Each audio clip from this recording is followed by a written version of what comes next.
Bienvenue dans notre école à Colmar.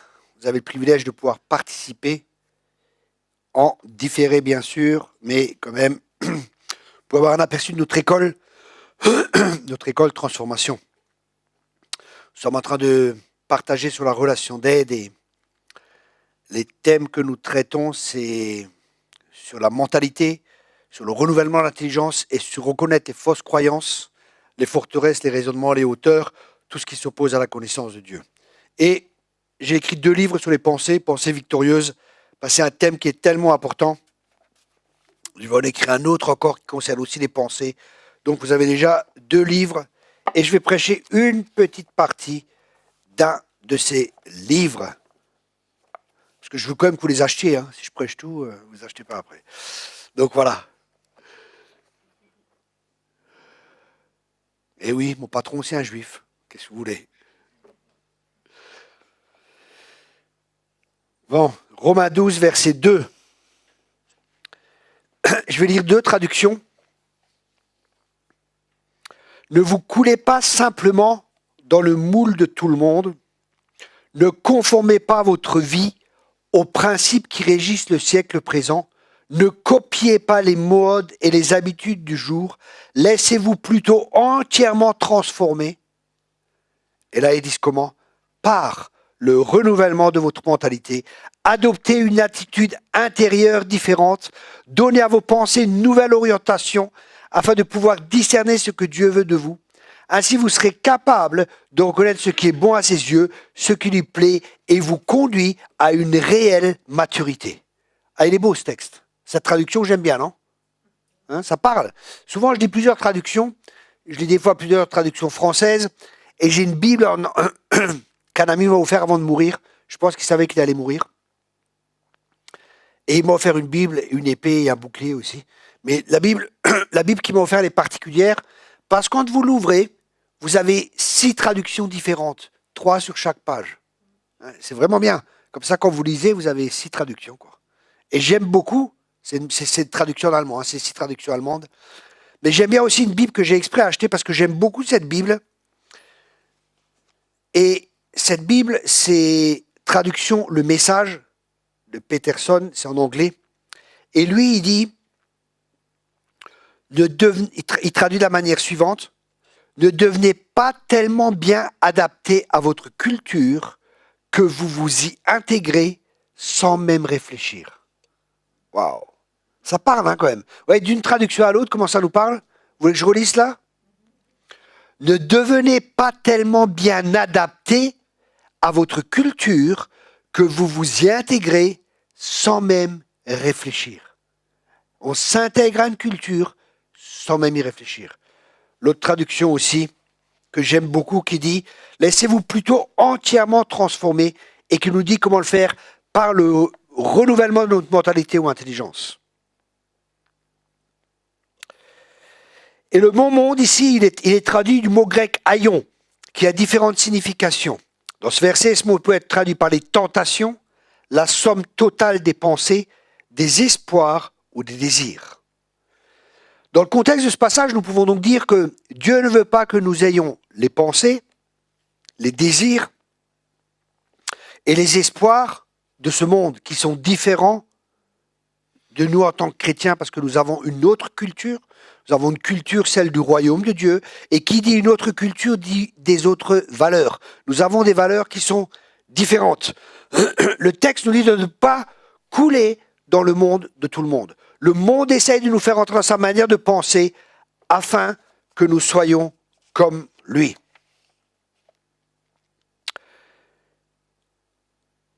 Le mot métamorpho, qui signifie changement, et morpho, qui signifie forme.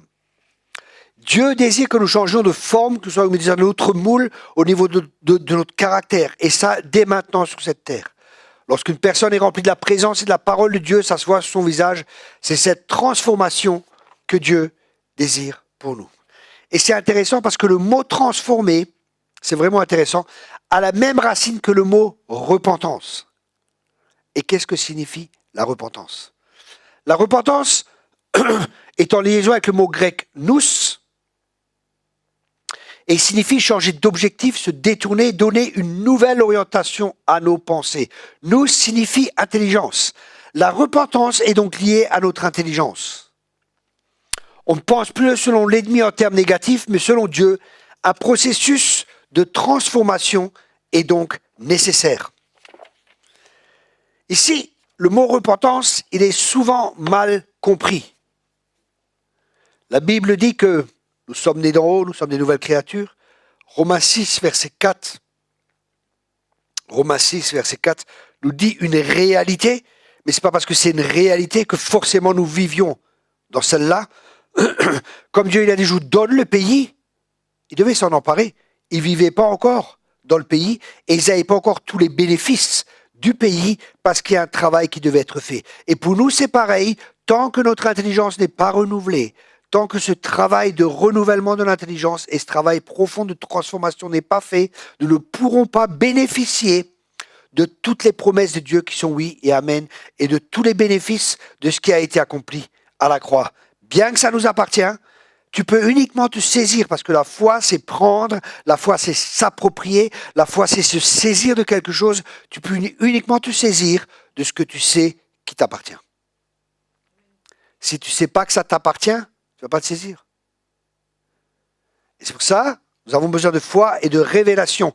Chaque transformation commence d'abord par une prise de conscience. Et pour avoir une prise de conscience, nous avons besoin d'une révélation. La révélation nous montre quelque chose et après nous sommes placés devant une décision. Après la révélation, il y a la décision. Est-ce que nous décidons de nous approprier? Est-ce que nous croyons la révélation? Parce que tu peux avoir une révélation et ne pas la croire. Tu peux lutter contre une révélation.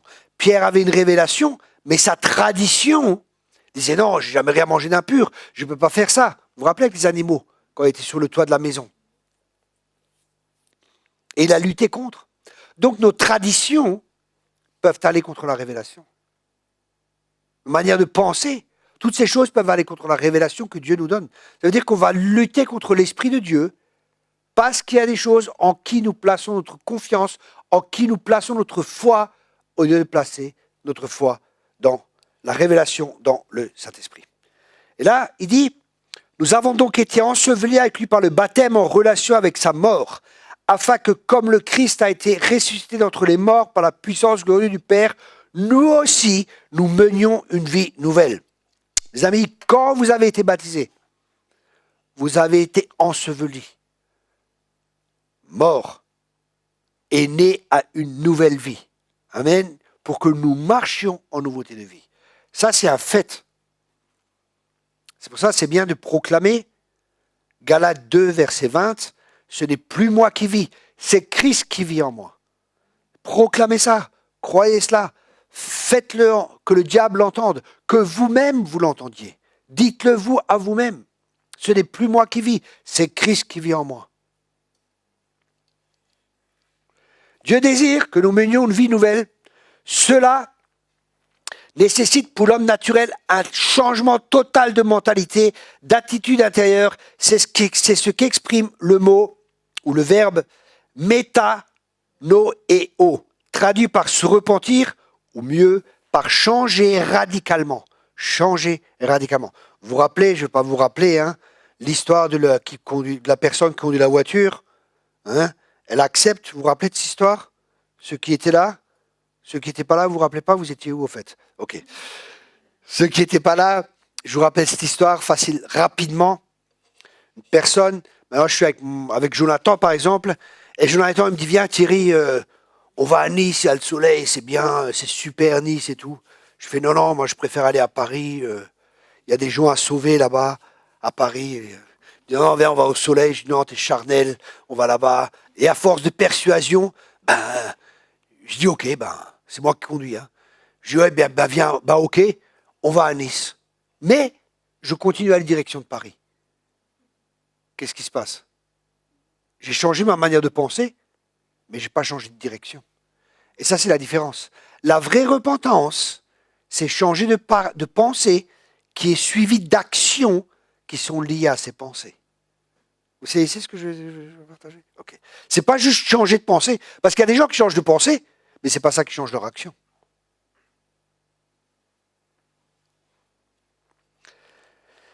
Matthieu 3, verset 2. Repentez-vous, car le royaume des cieux est proche. La repentance, c'est-à-dire le changement radical ou la conversion demandée par Jean-Baptiste, exprime la réponse de l'homme à l'appel de Dieu. La repentance, c'est la réponse de l'homme à l'appel de Dieu. Il s'agit d'abandonner la confiance en soi-même et en ses efforts pour placer son entière confiance dans l'œuvre de Dieu accomplie en Jésus sur la croix. C'est ce qu'expriment les mots foi et croire. Le terme métanoïa qui est ici employé par Matthieu dans le Nouveau Testament est généralement traduit par repentance. Il est composé du préfixe méta, une idée de changement comme dans métamorphose, et de noia qui est dérivé de nous, c'est la mentalité, le siège de la réflexion morale, de la volonté, du sentiment et de la pensée. Vous voulez que je répète? C'est le même prix, hein? Vous pouvez dire oui. Ok. Ce mot est généralement traduit par repentance. Il est composé du préfixe méta, c'est une idée de changement, comme dans métamorphose, et de noia qui est dérivé de nous, c'est la mentalité, le siège de la réflexion morale, de la volonté, du sentiment et de la pensée. La métanoïa est donc la transformation radicale de l'attitude intérieure de l'esprit de l'homme, parfois on traduit ce mot par conversion, changement d'attitude, de conduite de vie, ou simplement changement, devenir autre. Et nous allons voir trois personnes, trois prédicateurs qui nous donnent un aperçu ou qui enseignent sur la repentance. Le terme repentance signifie une transformation radicale de toute la personne, un demi-tour fondamental impliquant la pensée et l'action avec des accents de regret qui résultent en fruits dignes de changement. Ça, c'est la vraie repentance. Une autre personne. Vous voulez que je répète? Comme ça? Oui? Non? Je ne sais pas? Ok, oui. J'ai vu les oui.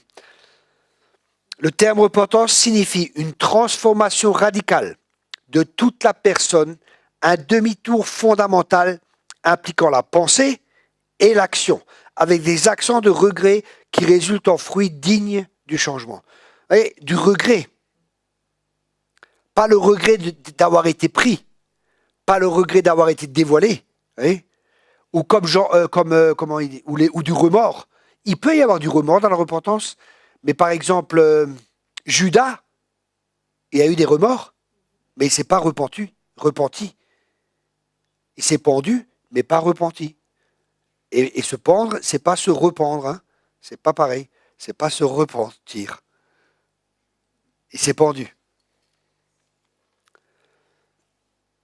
Notre traduction dit, les mots de la famille de métanoïa peuvent donc désigner tantôt de manière plus précise la repentance, tantôt de manière plus large la conversion ou un changement d'être de manière et de vivre.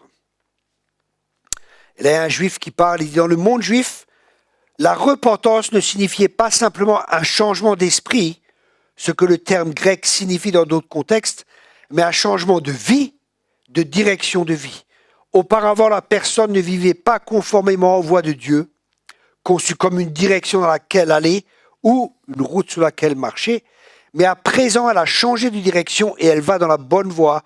Cela implique reconnaître que la voie dans laquelle on marche est la mauvaise, que le chemin de Dieu est le bon, et la décision de faire demi-tour et de changer de direction. Ça, c'est vraiment intéressant. Vous voyez, la pensée juive et la pensée grecque. Et la Bible est écrite dans un contexte hébraïque. Les Grecs, ils mettent beaucoup l'accent sur la pensée. Les Juifs, ce qui est important, c'est ce que tu vis. Parce que ce que tu crois réellement, au plus profond de toi, c'est ce que tu vas vivre. On peut penser des choses, et ça peut être abstrait, mais ce qu'on croit au plus profond, les croyances les plus profondes en nous, c'est ce que nous reflétons. Ce que tu es aujourd'hui est la somme de tes pensées d'hier.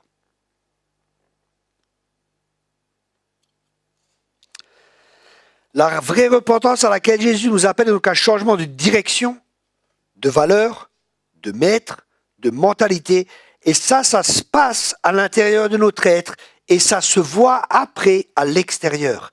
C'est pour ça que c'est intéressant. Vous savez, quand des gens, des fois ils disent oui, cette personne s'est repentie, comme je vous disais ce matin, hein. Oui, la personne se marie et tout, oui, il est chrétien, il chante Alléluia, oh, qu'est-ce qu'il chante bien, et il est toujours au rythme quand il met les essuie-glaces, et tout va bien, il sourit au bon moment, il dit Amen, Alléluia, gloire à Dieu au bon moment, et tout est si merveilleux, et c'est un vrai chrétien, il est si merveilleux. La Bible nous dit quelque chose de très important. Luc 3, verset 8. Luc 3, verset 8. Produisez donc des fruits convenables à la repentance et ne vous mettez point à dire en vous-même, nous avons Abraham pour père, car je vous dis que Dieu peut faire naître de ces pierres des enfants à Abraham. Plus tard, quand on voit, dans ce texte encore, alors les foules demandent à Jean, qu'est-ce qu'il faut faire? Il leur répond, celui qui a 2 vêtements doit en donner un à celui qui n'en a pas. Celui qui a de la nourriture doit en donner un à celui qui n'en a pas. Des employés des impôts viennent aussi pour que Jean les baptise. Ils demandent à Jean, Maître, qu'est-ce qu'il faut faire? Jean leur répond, vous savez, ce qu'on doit payer pour l'impôt, ne demandez pas plus. Des militaires demandent à Jean, et nous, qu'est-ce que nous devons faire? Il leur dit, ne prenez d'argent à personne, ni par la force, ni par le mensonge. Contentez-vous de votre salaire. Ici, nous voyons que l'accent est mis sur les fruits. Et Jésus a dit, on reconnaît l'arbre aux fruits. Donc, une vraie repentance, elle va porter du fruit. Vous savez, ce n'est pas juste des paroles, c'est du fruit, c'est la vie de la personne. Regardez aux fruits, on reconnaît l'arbre aux fruits. Pour reconnaître un pommier, s'il porte des pommes, ce n'est pas un cerisier, c'est un pommier. La racine, on ne la voit pas, mais les fruits, on la voit. Et s'il y a une nouvelle racine, si l'Esprit de Dieu vient prendre place en nous, nous sommes une nouvelle créature. Nous avons une nouvelle racine en nous. Nous sommes une nouvelle, la Bible a dit même, nous sommes une nouvelle espèce. Une nouvelle créature, toute nouvelle espèce qui n'existait pas. C'est pour ça qu'on est de ce monde, mais on n'est pas du monde. On est dans le monde, mais on n'est pas du monde. On est né d'en haut. La traduction dit, ceux qui sont nés d'en haut, et nous sommes nés d'en haut. Et pour ça, l'apôtre Jean, il disait, aux jeunes chrétiens, il disait, mes petits enfants, vous êtes nés de Dieu, mais comprenez, vous êtes nés de Dieu. Et tout ce qui est né de Dieu triomphe de ce monde. Amen. Tout ce qui est né de Dieu triomphe de ce monde. Donc on voit ici, il y a une attitude différente à l'égard de leur possession, un regard différent vers son prochain. Pour les employés des impôts comme pour les militaires, les fruits de la repentance, c'était d'arrêter d'être malhonnêtes dans leur métier respectif. Donc tu peux être militaire, hein, et être chrétien. Il n'a pas dit arrêtez d'être militaire, déposez vos armes, enlevez vos tuniques. Non, il a dit soyez honnêtes. Et ça, c'est important de savoir ça. Parce que des fois, des gens ils nous disent oui, mais tu ne peux pas être militaire maintenant que tu es chrétien, tu ne peux pas être policier, tu ne peux pas être militaire, tu peux pas. Si, tu peux. Mais sois un policier honnête. Et sois un militaire honnête. Ensuite, la repentance biblique est donc de reconnaître qu'il existe un royaume de Dieu, que dans ce royaume, il y a un roi. Ça, c'est important, hein, parce que l'évangile que les apôtres et que Jésus prêchaient, c'est l'évangile que nous devons prêcher. Et quel est cet évangile? C'est l'évangile du royaume de Dieu. C'est l'évangile d'un royaume avec un roi. Et ce roi, il a établi des lois. Ce roi, il a un gouvernement. Il y a un gouvernement qui est là, avec des nouvelles lois qui sont différentes des lois de ce monde, qui sont différentes de là où on fonctionnait. Et nous devons se soumettre. Et que ce dernier, c'est pas moi le roi, et que je décide de lui être soumis. Et ce, dans tous les domaines de ma vie. J'ai donc besoin de connaître sa volonté dans tous les domaines de ma vie. En conclusion, la repentance, c'est descendre du trône de notre vie et laisser Jésus en prendre le contrôle.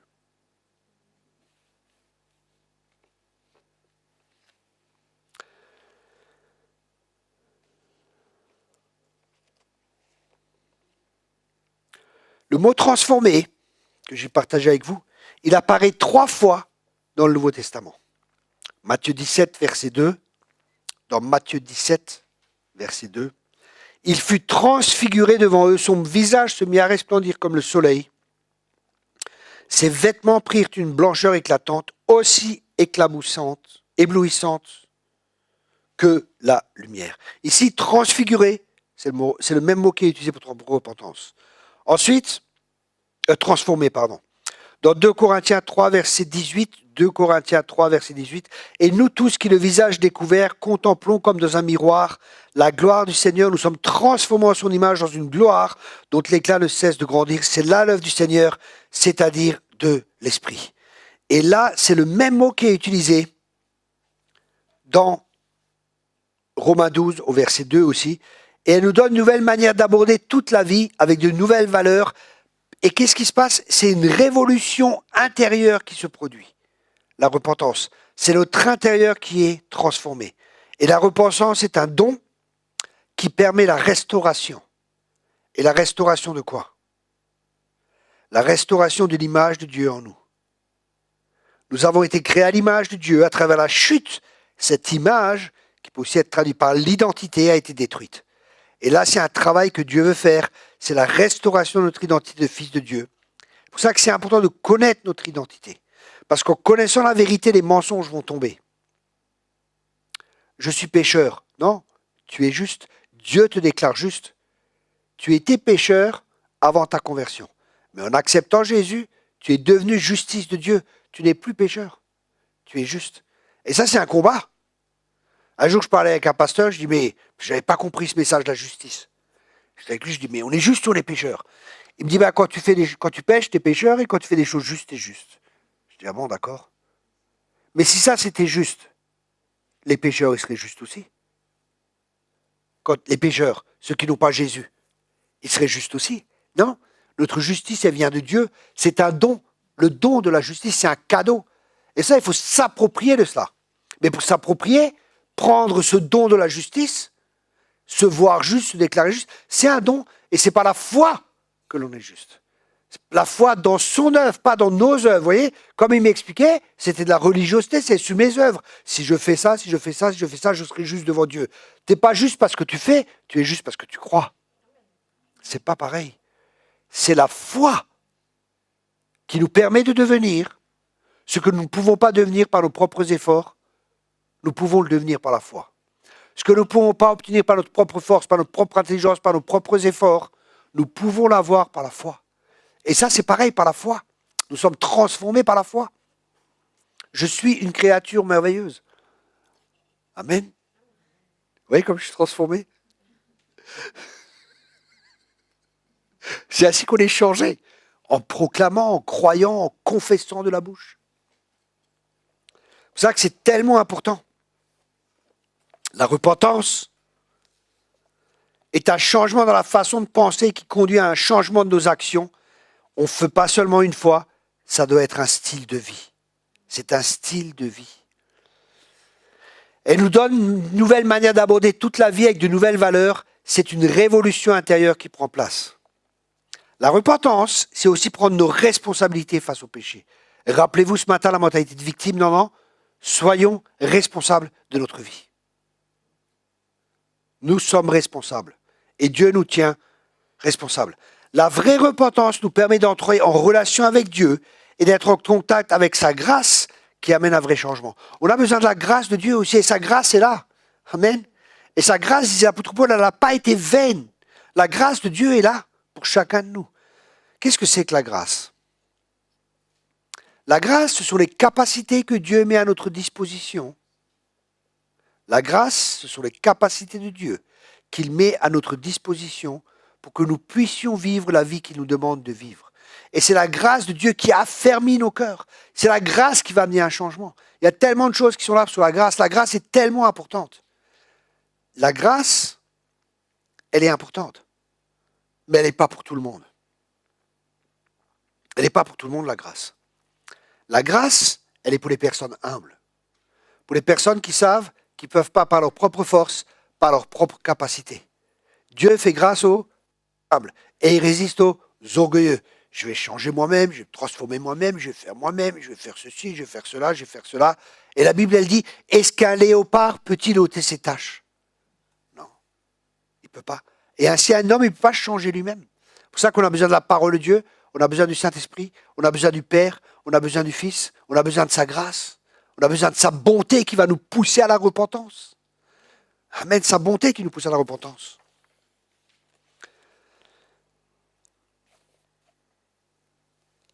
Au début, Adam était complètement dépendant de Dieu.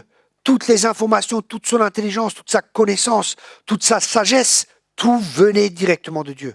Mais après la chute, on a mangé de l'arbre, de la connaissance du bien et du mal, et on a cru qu'on savait. Et c'est pour ça qu'on a besoin de se repentir pour revenir à la source. Sans repentance, il n'y a pas de retour aux sources. Mais à travers la repentance, il y a la nouvelle naissance qui vient. Et on retourne à la source. Mais là, on doit apprendre à changer de manière de penser. Avant, on faisait tout avec nos propres forces, avec nos propres capacités, j'y arrivais. Et surtout pour les gens qui sont doués, c'est pas facile de reconnaître que sans lui, on peut rien faire. Sans lui, on peut rien faire.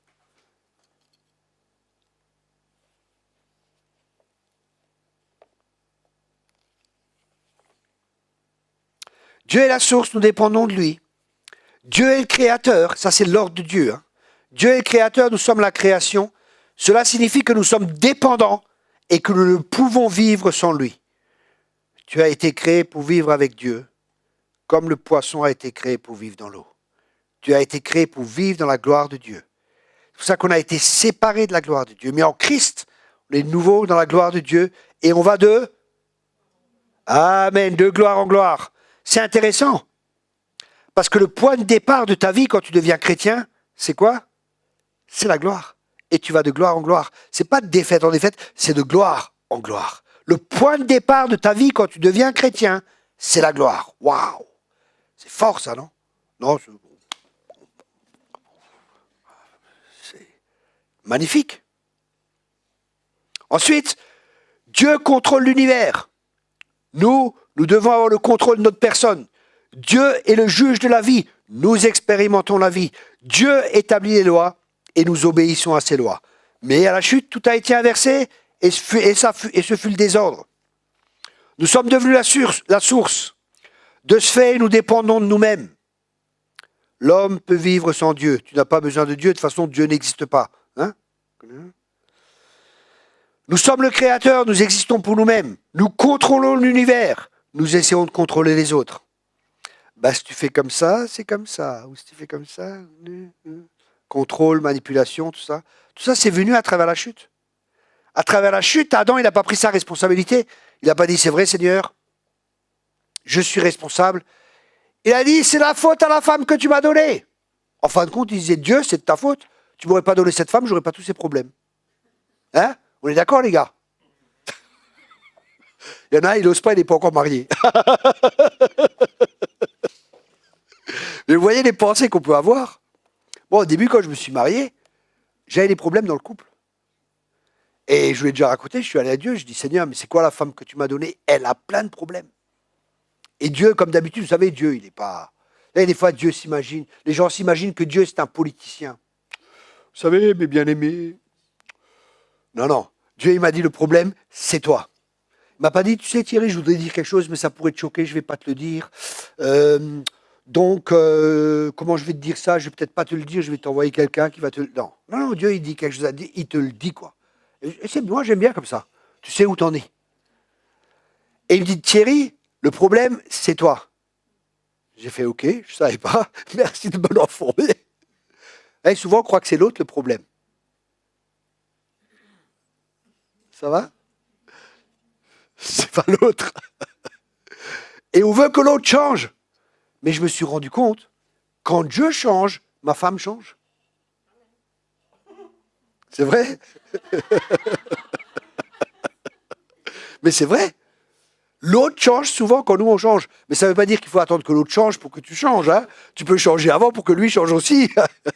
Mais c'est vrai, c'est comme ça. Quand l'autre change, quand nous changeons, souvent l'autre change. Quand nous changeons, l'atmosphère change, les choses nous changent, notre perception change, il y a beaucoup de choses qui changent. Et nous sommes responsables pour notre vie, nous ne sommes pas responsables pour la vie de l'autre. N'essayons pas de changer les gens, c'est terrible. Je vois des gens qui essaient de changer les gens, ça c'est terrible. Et il y en a des fois, ils se marient comme ça. Juste, je demande des personnes qui ont une mentalité de sauveur, comme on a parlé ce matin. Ah, mais il boit, il prend de la drogue encore. Bon, il est converti, mais je vais le changer. Non, non, si tu te maries, même si l'autre ne change pas, tu as décidé de l'aimer comme il est. Aïe. C'est une préparation au mariage, là. Même s'il ne change pas, tu as décidé de l'aimer comme il est, même s'il ne change pas dans 20 ans. Waouh. Pourquoi? Parce que sinon, tu vas essayer de le changer, tu vas essayer de manipuler, tu vas essayer de contrôler, tu vas essayer de faire plein de trucs qui ne sont pas justes. Non, non, tu l'aimes comme il est, terminé. Bon, t'espères quand même qu'il change, parce que quand tu es marié, tu reconnais un peu, tu vois ce que tu ne voyais pas avant. Hein. L'amour rend aveugle, le mariage rend la vue, à ce qui paraît. Mais je ne crois pas que c'est vrai, parce que Dieu est amour, et l'amour, Dieu voit clair. Hein. Dieu est amour. Certains disent le mariage, c'est comme une maison. Ceux qui sont dedans, ils veulent être dehors. Ceux qui sont dehors, ils veulent être dedans. Mais c'est pas vrai, ça c'est des choses du monde. Mais pour nous, en tant que chrétiens, c'est pas vrai. Le mariage, c'est une bénédiction. Amen. J'entends pas d'amen là, tiens, Amen, amen, amen. Non mais ça nous forme, ça nous déforme, ça nous transforme. C'est aussi un moyen que Dieu utilise pour nous transformer. C'est aussi un moyen que Dieu utilise pour la repentance. J'en vois qui secoue la tête comme ça. Et le mari à côté, il se tient la tête. Et là, nous devenons des juges et nous jugeons les autres. Nous établissons nos propres lois. Nous vivons comme nous voulons. Mais Jésus est venu pour détruire les œuvres du diable, c'est-à-dire restaurer l'œuvre de Dieu.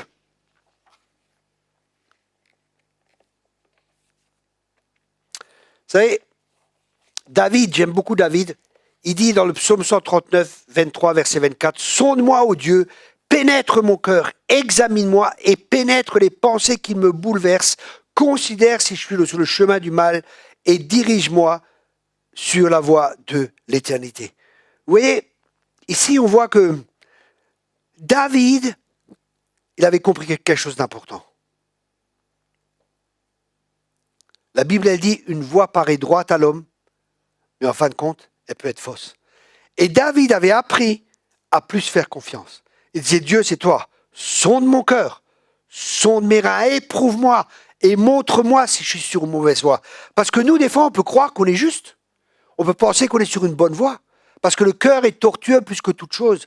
Et c'est pour ça qu'on a besoin que l'Esprit de Dieu nous révèle des choses, des pensées cachées, des secrets cachés au plus profond de notre cœur. On ne se rend même pas compte que c'est là, quoi. Et d'un seul coup, Dieu nous montre et on dit, purée, je suis plus tordu que je croyais encore. Mais je suis aimé. Je suis aimé. Ça, c'est important. Dieu t'aime. Dieu t'aime comme tu es. Apprends à t'aimer comme tu es. Apprends à t'accepter comme tu es. Parce que comme ça, tu verras que quand tu es tordu, bah, tu es comme ça et tu t'aimes quand même. Parce que Dieu t'aime. Et tu es comme ça. Et tu ne vas pas commencer à juger, tu ne vas pas commencer à te sentir inférieur ou quoi que ce soit, parce que tu es enraciné et fondé dans l'amour de Dieu. On doit être enraciné et fondé dans l'amour de Dieu. Savoir que Dieu nous aime, être conscient que Dieu nous aime, c'est ce qui va amener aussi un changement et une transformation radicale. Mais pas être conscient juste quand tout va bien. Même quand on pêche, Dieu nous aime. Un jour, quelqu'un m'a dit, et plus je pêche, plus Dieu m'aime. J'ai dit, ça, c'est une fausse doctrine, par contre. Ça. Le gars, c'était un pêcheur pratiquant, quoi. Non, mais c'est important pour nous d'être enracinés dans l'amour de Dieu. Vous savez, il y a des gens qui sont enracinés dans plein de doctrines, dans plein de choses, sont enracinés je ne sais pas où, mais soyons enracinés dans l'amour de Dieu. Ça veut dire être conscient, avoir une révélation de l'amour que Dieu a eu pour nous à la croix. Vous voyez, les gens qui se sont repentis le plus profondément, les gens qui ont eu la plus grande repentance et la plus grande transformation de leur vie, et souvent les plus grands changements dès le départ de leur vie chrétienne, c'est les gens qui ont une révélation de l'amour de Dieu à la croix. Cet amour, cette révélation de l'amour de la croix, ça te montre qui tu es réellement, dans l'état dans lequel que tu es, tordu et tout ce que tu veux quand tu viens à lui. Mais en même temps, ça te montre qu'il t'aime. Ça te montre deux choses. Ça te montre comment tu es tordu et ça te montre l'amour de Dieu. Et là, tu peux juste faire une chose, tu peux pleurer et te repentir et accepter cet amour qui va te changer, te transformer à tout jamais. Il y a des gens, des fois, ils se convertissent, ils étaient truands, tout ce que vous voulez. Ils se convertissent, il y a une guérison tellement profonde, il y a un travail tellement profond, on voit le changement immédiatement. Il ne passe pas par 50 ans de relation d'aide, hein, j'exagère maintenant, mais il ne passe pas par plein de relations d'aide, parce qu'il y a une telle prise de conscience, il y a un tel abandon de toutes ces anciennes choses, qu'il y a un tel travail qui se fait en profondeur dans les cœurs des fois, dès le départ. C'est fou, hein?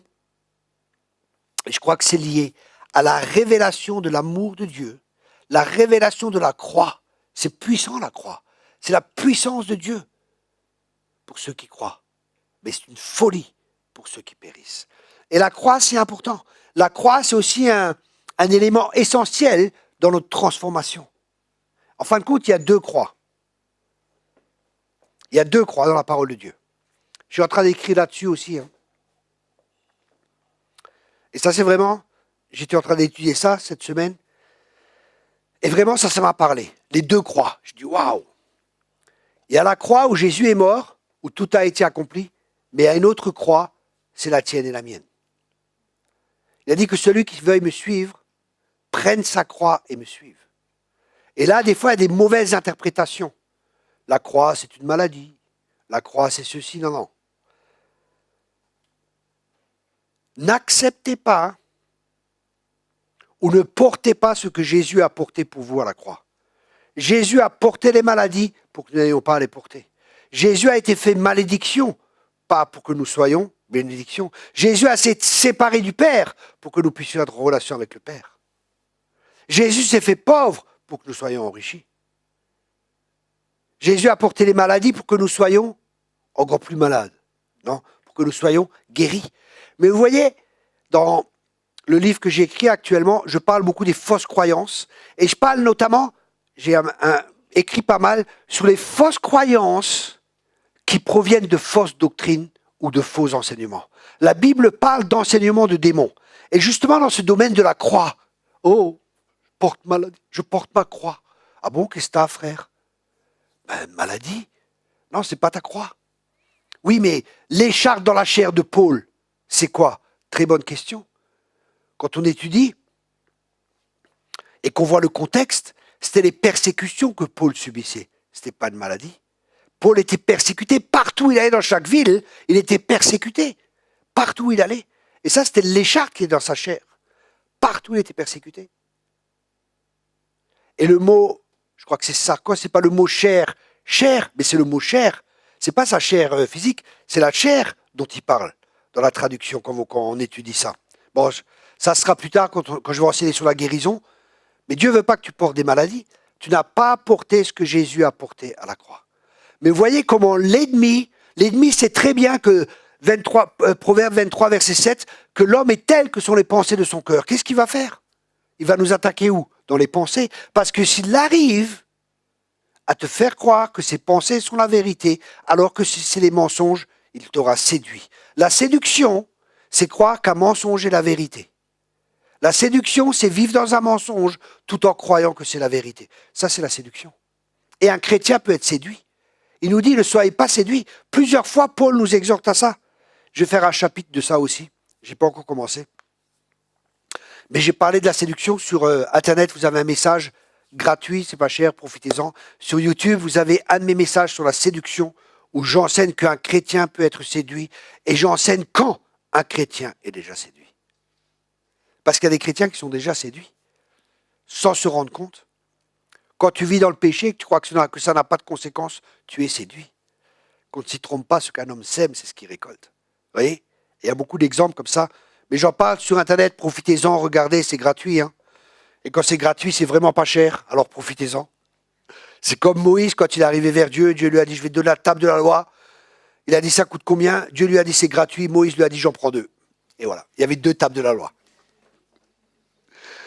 Ok, donc on voit que c'est vraiment important et nous pouvons repartir à zéro avec de nouvelles valeurs grâce à la repentance. La repentance est une bénédiction de Dieu et la repentance doit toucher tous les domaines de notre vie afin que nous puissions vivre dans le royaume comme des enfants du royaume avec tous les privilèges du royaume qui sont pour chacun de nous. La repentance est bénéfique. Il est important pour nous de comprendre cela. C'est Jean qui a prêché la repentance et le mot Jean signifie don. Donc la repentance est un don de Dieu. C'est un don. Je ne peux pas me repentir si je ne sais pas de quoi me repentir. Il y a des gens, ils se repentent tout le temps, ils ne savent pas de quoi ils se repentent. Toujours ils sont là, pardon Seigneur, mais de quoi? Moi, j'étais dans ce trip aussi, hein, fraîchement converti, et plusieurs, on a dû passer par là. Hein. Il y a des drôles de trips comme ça quand on est chrétien. Après, on croit, il y a un trip aussi, on croit qu'on a des origines juives. Vous êtes passé par là aussi? Non? Ok. Non? Vous n'êtes pas passé par là, que vous avez cru à un moment, vous avez des origines juives? Bon, peut-être ça viendra. Non, mais là, je suis passé par ce délire. Je croyais que j'avais des origines juives. Des gens venaient me prophétiser ça et tout. Je disais, ah bon? Parce que j'avais pas mon identité en Christ. Quand tu n'as pas ton identité en Christ, le diable essaiera toujours de te donner une identité. Après, qu'est-ce que j'avais? J'étais propre juste, je me croyais mieux que les autres. Après, oh, je sais pas par tous les trucs que je suis passé. Je croyais que j'avais tout compris, j'avais rien compris. J'étais un bébé spirituel, mais je croyais que j'étais un géant. Ça, c'est souvent les caractéristiques des bébés spirituels. Et c'est souvent des étapes par lesquelles on passe dans notre vie chrétienne. Hein. Pour ça, quand vous avez grandi et que vous êtes passé par différentes étapes et que vous voyez des nouveaux convertis, vous vous dites, je suis aussi passé par là, et vous avez de la compassion pour eux, vous avez de l'amour pour eux, et vous leur faites grâce.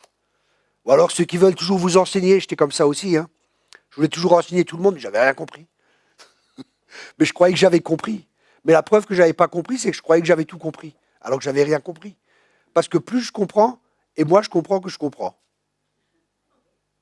Ok.